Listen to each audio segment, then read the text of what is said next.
Alrighty, so this is going on page 42 when we're done. So quick little background about AP Pre-Cal. This is the third year that it's ever existed, right? So first year we learned a lot. Right before school started last year for the second year, we were told that all the math tests, because AP math has been around forever, just not Pre-Cal, that is going hybrid, online, and paper test. To which we were all thinking, I wonder if, we'll get to use Desmos like you can on STAR and SAT and stuff like that. But crickets, we heard nothing. So then after school started and after we checked out calculators to everybody, and other school districts around the country had their students purchase very expensive calculators, College Board said, hey, we're going to add Desmos to this. We're like, okay, whatever. So do we use the calculators? Do we not? Do we use Desmos? What are we going to do? We don't know. So we kind of decided to do a hybrid because there were still some things that were easier on the calculators than it was on Desmos. Because if you recall, when you did regression in Algebra 1, you remember having to type in the y sub 1 with the little squiggly and all that stuff. So we have to know not just how to do lines, we have to know about like 7 or 8 different regressions, and that's a lot of little weird formulas to remember. So then they added some easy regression capabilities to Desmos. Great, but not all of them are still there. So it kind of progressed throughout the year, so we're still learning a lot is kind of what I'm getting at. But are any of y'all in AP Stats? Any of you take it last year? Okay. So the calculators that we use for Pre-Cal and that we use for calculus are the TI Inspires, which none of you have probably even seen before. They're a completely different animal than any of the TIs you've used before, and there's a whole huge learning curve. So it's not that Desmos does more than the calculator, it's just that it does it a whole lot easier.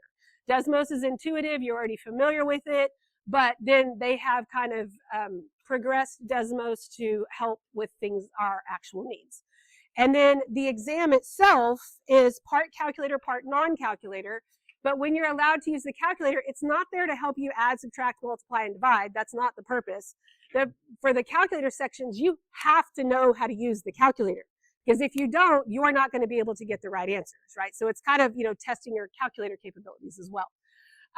So we are going to talk about modeling today. So modeling functions, the idea of modeling, which is called regression, which is that overall concept is not brand new to you. It is a major component in AP Pre-Cal, okay? And it's going to be revisited throughout the course. These topics will utilize the graphing calculators heavily and often include context. So we have to know how to use them and use them correctly. But just like everything else with the calculator, it's not all about pushing buttons. You have to understand the question and what's being asked of you and all that kind of stuff as well, right? So in Unit 1, which is where we are right now, finishing up, we will work with regression models for polynomial functions. That's linear, quadratic, cubic, and quartic. That's first degree, second, third, and fourth degree polynomials, and for rational functions. The next little bit just gives you some screenshots of most of what we're about to do, so we're just going to skip all that and look at this, okay? So where you should be, well, I'll show you in a second, but let's talk about this. Nobody's pushing any buttons yet. The age in weeks, so age in weeks, and the weight in kilograms of 5 randomly selected babies from a particular pediatrician's office is listed in the table above. So before I worry about anything I'm doing on the calculator, I have to have a concept of what's happening in this question. Make sure in your table, if the table is like the table's labeled exactly like what it said. But if it's not, we might need to label something out there. Also make sure you understand which is your input, which is your output, right? So we're looking at how old the baby is versus how much the baby weighs, okay? Then it tells me to do a linear regression, and then look at this, y equals a plus bx. Does that look like what you're used to seeing for a line? No, you're familiar with y equals mx plus b. So in y equals mx plus b, b is the y-intercept. Here, what is b? The slope, right? But just like all the other transformations, it's not about what the letter is, it's about where it is and what it does, right? But the reason it's like this, because you can talk about a line either way. This is more the statistical way to talk about a line. We don't use mx plus b in stats. And so we're just trying to connect to those higher level maths. So if you see it again in stats, if you take some in college or you take AP stats next year or whatever, then that'll look familiar to you. Okay, so it's telling me that I'm going to use a linear regression. And then it says where y is the predicted weight of the baby in kilograms, that is X week old. That word predicted is important because this is our actual data. When we do a regression and get like a line of best fit, that's just a prediction that we can use for other things, right? Is it always 100% great prediction? Nah, but it gets you, close enough most of the time. All right, so what I want you to do now, what you should be at is you should be at something, your screen should look green. The graphing calculator should say College Board version right there, right? Okay. So then mine's going to change in just a minute because I can't save stuff here, and I saved it so it wouldn't take me forever to type in numbers when I don't actually have a keyboard. But I want you to hit this part should be very familiar to you. You hit the plus sign, and we're going to add a table. And then I want you to type in the data you have right there that goes with that first example, with the babies. That's my data right there.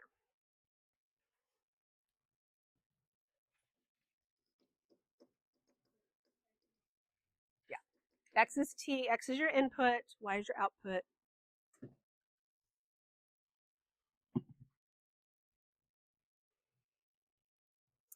And then, like I said, in Algebra 1, the next thing we would do, I know you're still typing, but the next thing we would do would be like Y sub 1, squiggly, blah, blah, blah, blah, blah. We're not doing any of that, okay? You don't even have to do that in Algebra 1 anymore either. Last year, I think they still did, but I think they have updated where they're letting, oh, that's the other thing, is that if this College Board version here, if you don't already have it saved somewhere, like in a link or however you save stuff in your Google Universe, do that so you don't have to type that in every time. I'm 99% sure it's the same thing you get when you go to desmos.com, but just in case there's any other restrictions, I don't want you to get messed up with that because this is the version you'll get on SAT and on the AP exams.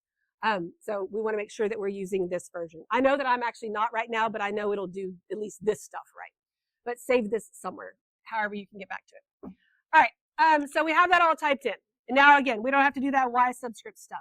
Up here next to the X sub 1, you see this almost looks like a confused percent sign. If you click on that, it does the regression for you. Now, it didn't choose linear regression because that's the best one. It chose linear regression because it will always choose linear regression. Okay, the default is linear regression. And then I would like to, I see this line and I see all my points over there, right? I don't have to do any zooming right here down towards the bottom. I have this plus sign. I'm going to click my plus sign. Okay, and then it gives you a good view of your data. Okay. Now, I'm going to put mine back where it was because you can leave yours where it was. But I want to show you some things here. So look at the equation, or you can even look at your own equation. The equation that you have, that they gave us, is that in the exact form that the question asked us for? No, because it has it flipped around. So we'll have to adjust that. That's fine. There's residuals, which we'll talk about tomorrow. Then there are these R values, which nobody's going to ask us about at all. But I do want you to just kind of keep your eye on them, because sometimes if you know just a little teeny tiny bit about them, it might be able to help you. The only thing you really need to know is that if these numbers are, the closer they are to 1, the better your fit is for your data. Okay, does that make sense? So if you notice on your line, and it's probably better to see if you already zoomed in on your line and click the little magnifying glass, you know, none of those points are actually on the line, right? They're just not on the line. And so that's why it's not exactly 1. But look what happens if I change it to quadratic. Here, actually, let me move over some. I actually think quadratic actually looks a whole lot better than linear did, doesn't it? And then look what happens when I go to cubic. That's even better. When we go to quartic, bam, every single point is on that curve. So if we're just looking at the numbers, we're like, ooh, that is the one that fits the most. Does that make sense for a weight of a baby? Absolutely not. When the baby's born, they don't weigh a bazillion pounds and then drop at 4 weeks and then go back up and then drop, and then at like 13 weeks, they're like a bazillion pounds again. Like, that does not make sense for the context, right? That's why understanding the context is important as well. If you are asked to do this regression stuff on a question on the actual exam, you will be told, just like we were, you will be told exactly which one to use. There will be times you'll also be asked which one is best, but those won't be calculator questions. You're not even going to get to play around with that, right? But I do want you to see how you can, and if I look at my quartic, look at that. R squared is 1. So I say, like, boom, that is just pure data, no context, that is absolutely the best one. But Cubic gets a little farther away, quadratic a little farther away. Linear is a lot farther away, but it makes more sense in context, right? Okay, so with all that said, remember that for AP pre-cal and calculus, your answers have to be correct to 3 decimal places. However, I'm going to have you write down 5 for a plethora of reasons that I will kind of explain along the way. Just trust me, okay? Now, they only show me 3 here on each one. That's because there is only 3. That's as far as it goes. And if this said 3.5, then it is 3.5. I don't even have to put 3 of them because what that tells me, it's exactly 7/2, right? There is no rounding or truncating or anything else, all right? So if I see way more than 5, I just put 5. If I don't even see 5, I put however many I see till I get there, okay? Now, because this isn't in the exact form that it asked for, I need to make sure I flip things around. So when we go back over here to write our answer, I'm going to have, it already have the y equals, that's going to be 3.545 plus 0.185x. Okay.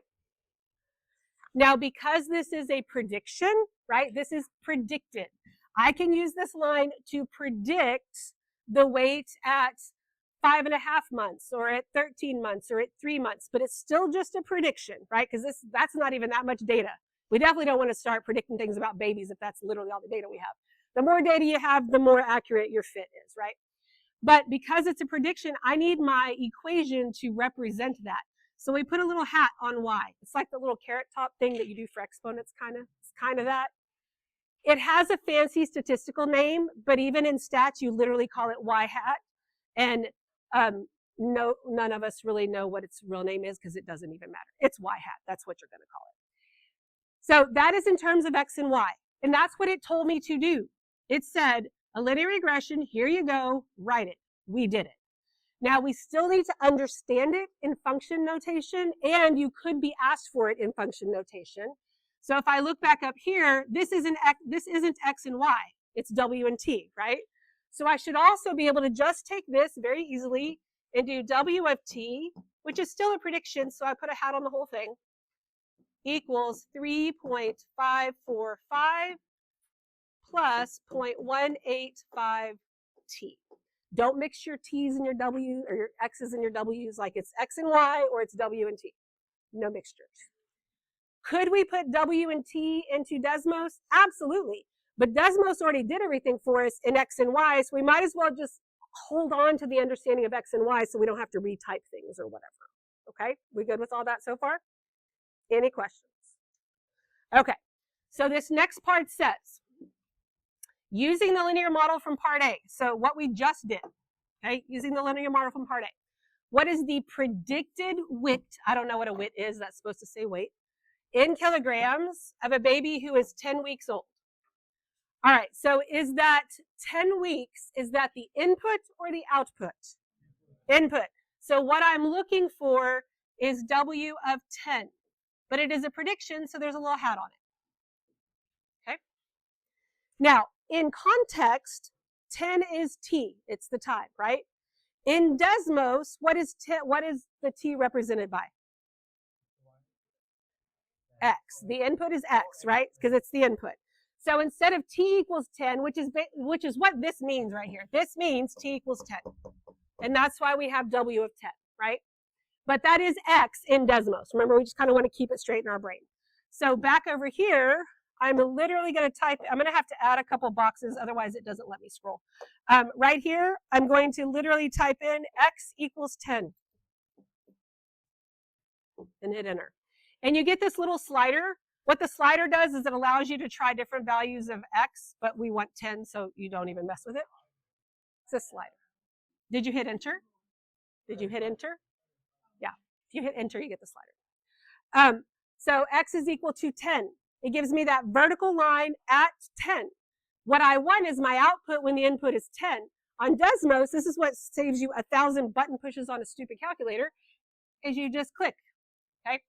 Couple things I want you to know about this is that if I click off of it, it's gone. It's not that big of a deal, right, once you write it down. But if you needed it in there or whatever, just some other things you could do. This little box next to it, if I click that, it pops it out here. And if I need to use this for a long time or whatever, I can click label. Oh. I can click label and it puts it there. So even if I click off of it, it's labeled, right? May or may not be necessary. I mean, probably not necessary for this question, but for other things we do, that could be very helpful, okay? All right, so our answer then is 5.395, and what are our units? Kilograms.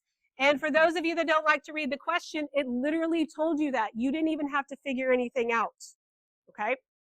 What questions we got? We good? Okay.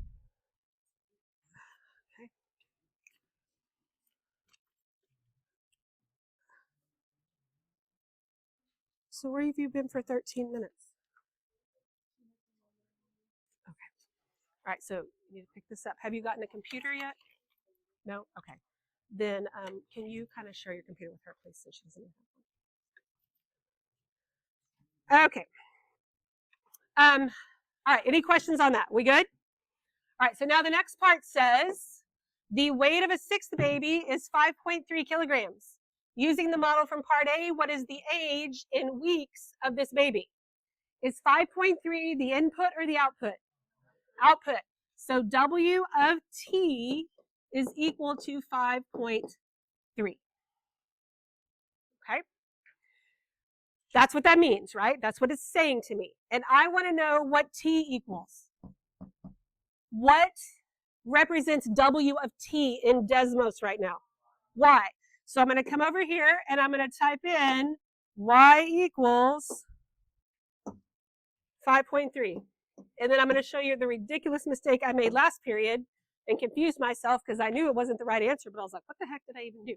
Now, what I would probably do, I don't know if you need to, but like for me anyway up here, it helps if I zoom in a little bit so that I can actually make sure I hit the right thing. But I was over here going, okay, we want to know where they intersect. So if I click right there, well, look, that is 5.3, right? And I got 10. And I knew that wasn't the right answer for two reasons. First of all, because I know what the right answer is.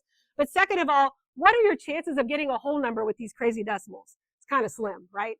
So do you see what ridiculous thing I did? So do you know what I could have done to help myself not do that ridiculous thing? Is over here. Yeah, I could remove it. Or let's say maybe I still need it. I can just turn it off. And then it's still there. And then clearly that point made no sense at all. Like I wasn't even paying attention to what I was doing. But if I want to know where does the line enter, so my Y value is 1.3, there's my X value right there. Okay, and it gives me 5 decimal places. So I'm going to write my 5 decimal places down. T equals 9.48649. And what are my units? Weeks. Okay. Any questions at all? Okay, perfect. Now, no more typing until I tell you there's typing, okay? You saw how we kind of played around with the different fits of the regression, and we talked about the context. Like, even though Quartic was like beautiful for this, makes absolutely no sense with time in babies. So let's talk about selecting the appropriate model type. So while some problems will indicate which model should be used, you will also be expected to select an appropriate model type based on data and or context, right? So our context on that other one kind of helped us, like, really the only thing that would have made sense would be linear if you're thinking about that. And so here's how we look at it when we have no data to look at, just thinking about problem situations. In general, we're going to do a whole lot more models than this, but for linear, quadratic, and cubic, the basic way you look at this, okay? So for linear, just like what we talked about, it's roughly constant rates of change. That roughly is an important word because if we look back at this and we actually did the rates of change here, do you think I'm going to get a constant rate of change? No. Will they be about the same? Yeah, about the same, right? So it's roughly. The data we've used so far, when we actually decided on these before, it was perfect data. We got exactly, those average rates of change were exactly the same, or they were changing exactly the same, because that was just pure data that didn't apply to anything. So here we you just kind of ballpark it, like, that's roughly average rates of change or whatever. For quadratic, again, roughly linear rates of change. My average rate of change changes at roughly a constant rate. Or roughly symmetric data with a single maximum or minimum. Okay? Meaning if I'm looking at my data and my data decreases and then it increases and that's all that happens, then quadratic would make sense, right? If I'm just looking at the numbers. Or for context involving area. I got to paint the wall or carpet the floor, or those same, kind of examples like that you've dealt with before.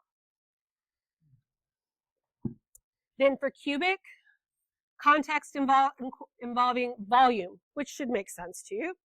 Now remember, your parent function for a cubic looks like this.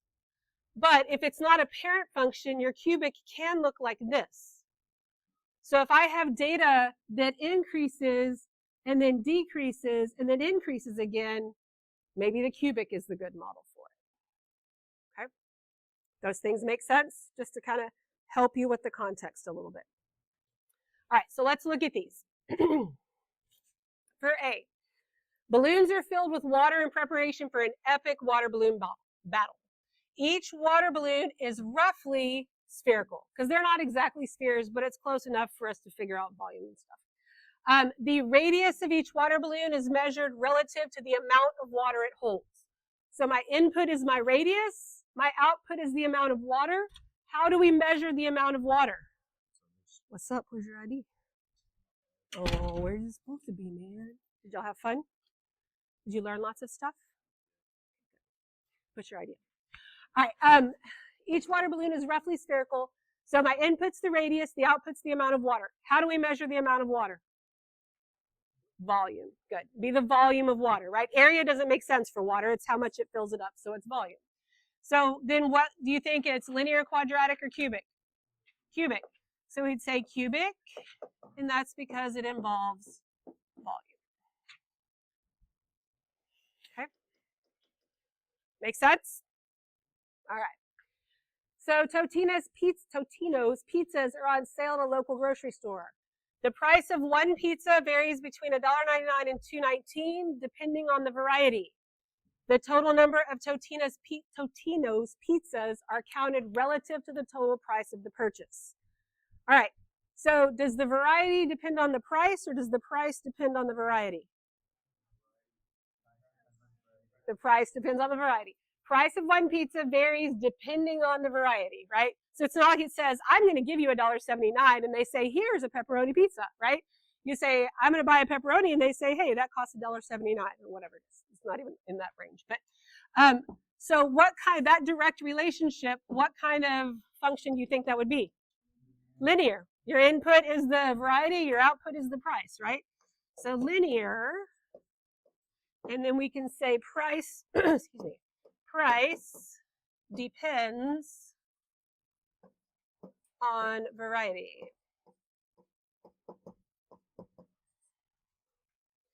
Okay? Everybody good so far?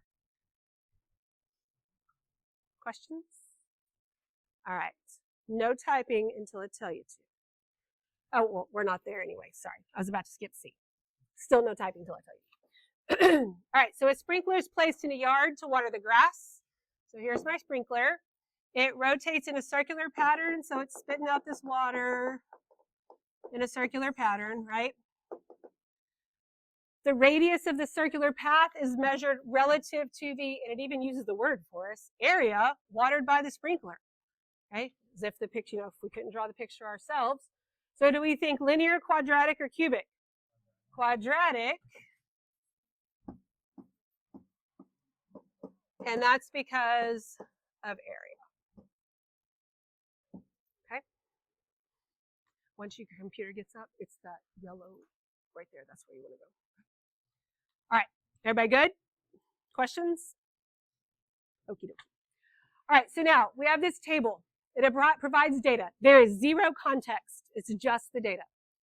And we're supposed to use this to, it says which function type best models the data, linear, quadratic, or cubic. and explain your answer using characteristics from the data in the table. This is why we're not typing this in, because it doesn't ask me, give me your best guess based on what you typed into your computer, right? That's what we're trying to do. So if I look at this data, your input values should always be from least to greatest, right? Those are my X's. Your Y values, okay, those are my outputs, and that's what we want to look at some patterns. So I'm here at 5, and then 10.6, and then 15, and then 17, and then 18, and then 16, and then 10, and then 2.8, right? So just by doing that, like I don't even have an X and Y, I didn't do any hash marks, it's just kind of my data, like it's set up there. It increases to a single maximum or minimum, and then it decreases, okay? So what do we think here? Quadratic. Okay, so when we explain ourselves, we have to be very careful with our words. Is this every single point on this function? No, okay. So do we know exactly where the maximum is? No, we don't. Where do we think it's probably close to? 18, right? But for all we know, it goes to 18, then it hits 19 at like 1.8, and then it comes back down. Like we don't know, right? Or maybe it goes from 17 to 19, then comes back down to 18. Or maybe 18 is the maximum. We just don't have enough information for that. So that's why when we're dealing with real data, we have to be very careful with our words, and we have to use words like about or approximately, because we don't know for sure. Sometimes there's times we know for sure that the maximum is whatever. We don't know that here, and we don't have enough information to figure that out. But we do have enough information to say, you know what? We think based on what we have, like, because it's possible that the data goes like after 3.4, maybe it goes back up, and maybe it's not quadratic. But based on what they have given us, the best we can do and what we think is best is quadratic, okay? And then our explanation. We could say something like our output values increase to about 18.0, okay, about 18.0 at x equals 1.7. Okay, and I don't say about here because 18 is at 1.7, right? It's just to about that wherever that point is there. Then decrease. But then there's more to it than that. Because what if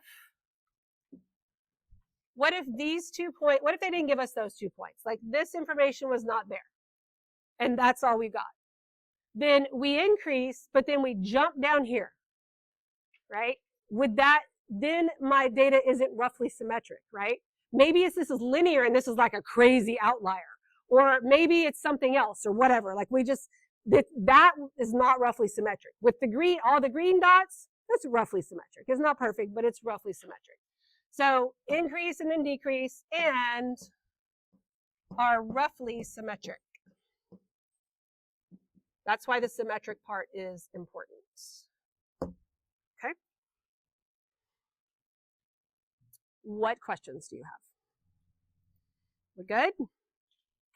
Okay, so now on your Desmos, if you just hit refresh, it'll clear out what you have and give you a decent zoom back, and go ahead and type in this data, including what I'm X'd out. Type all that stuff in.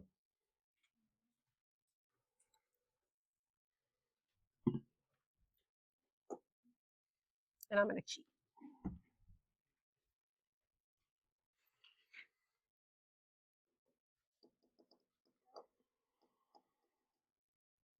And double check, because it's so easy to accidentally hit a wrong number, and then that makes all your stuff wrong, and nobody wants that. Kind of like if you couldn't factor on that quiz. Makes all that stuff wrong. It's a sad, sad day.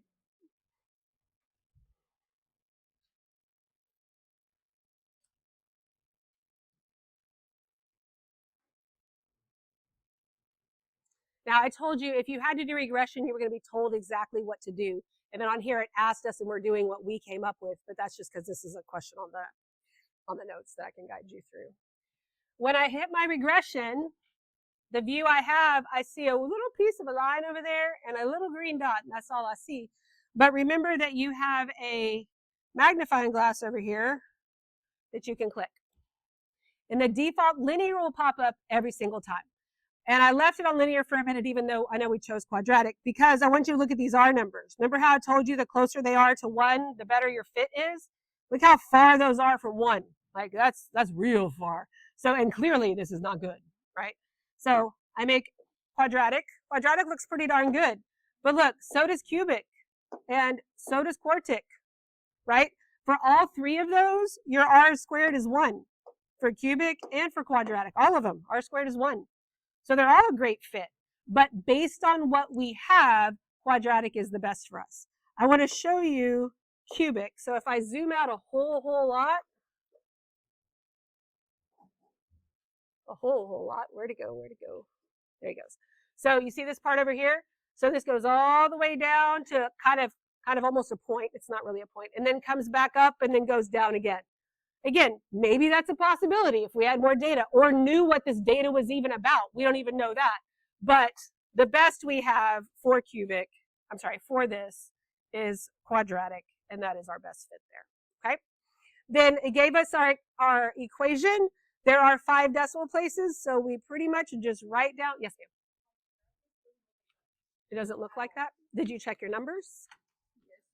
Yes, you have linear. You need to change that to quadratic.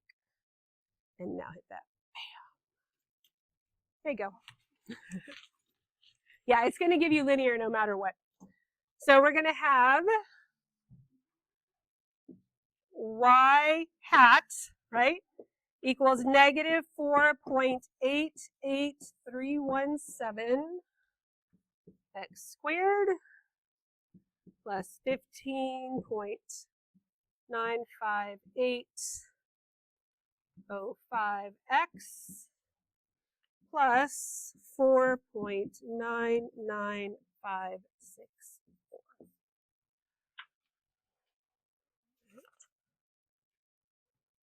What questions do you have? Okay, we have a whole nother sheet of this to do before I give you your assignment and turn you loose. So we are going to stop here today. You'll have the last 10 minutes to go over your quizzes. Okay, we good? Unless you have any questions? Awesome.